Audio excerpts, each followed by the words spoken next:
এরপরে প্রশ্ন আমি দেখতে পাচ্ছি ইয়াসিন মিয়া, আপনি জানতে চেয়েছেন অনেক আলেমরা বলছেন পীর ধরা লাগবে যদি হাদিস কোরআনের মধ্যে জানতে চাই। দেখুন, কোনো একজন নেককার মানুষের সোহবত বা তার সান্নিধ্যে থাকা, তার পরামর্শে চলা, এটা ইসলাম শরীয়তের দৃষ্টিকোণ থেকে মন্দ কোনো কিছু নয়। তবে কোনো ব্যক্তির হাতে বায়াত নেওয়াকে আবশ্যক মনে করা, ফরজ মনে করা, অনেকে জরুরি মনে করেন, এটা ইসলাম শরীয়তের দৃষ্টিকোণ থেকে সঠিক নয় মোটেও।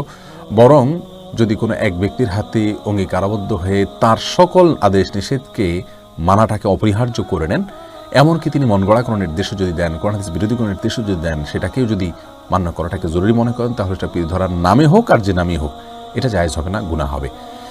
আর যদি কোরআন এবং সুন্নাহর আলোকে বা কোরআন সুন্নাহর মধ্যে থেকে কেউ আমাকে পরামর্শ দেন, কোনো একজন আলেমের সাথে আমি আমার উপদেষ্টা হিসাবে তার উপদেশ আমি নিয়ে চলছি, তাহলে এটাকে আমরা পীর ধরা নাম দিই আর যাই নাম দিই, ইসলাম শরীয়তের দৃষ্টিকোণ থেকে এটি নাজায়েজ বা হারাম এমন কোনো কিছু হবে না ইনশাআল্লাহ বিইذনিল্লাহ।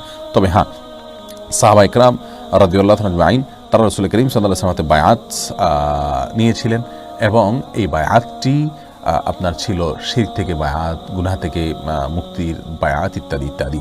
এর বাইরে তাদের পরবর্তীতে আপনার সাহাবীরা কোনো তাবিঈদেরকে খুলাফায়ে রাশেদা ছাড়া অন্য কেউ আর বায়াত করেছেন কিনা, এ বিষয়ে কোনো হাদিস আমার জানা নাই। বিস্তারিত ইনশাআল্লাহ বিদিনিল্লাহ বিষয়ে আমরা কথা বলবো অন্য কোনো আলোচনায়।